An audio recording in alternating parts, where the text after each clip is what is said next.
front of me is OnePlus Nord CE5, and today I would like to show you how you can connect it using Bluetooth. Begin by opening Settings and clicking on Bluetooth.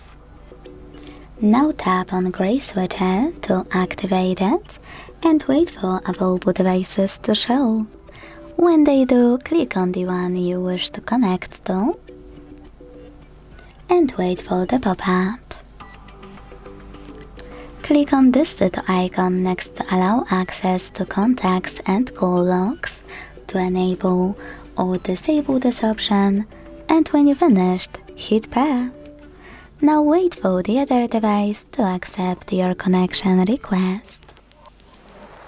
As you can see, after a couple of seconds, my devices were successfully connected. To disconnect them, hit this icon next to your paired device and tap on Unpair under device name. Thanks so much for watching. If you enjoyed this video, leave a like, comment and subscribe. Bye!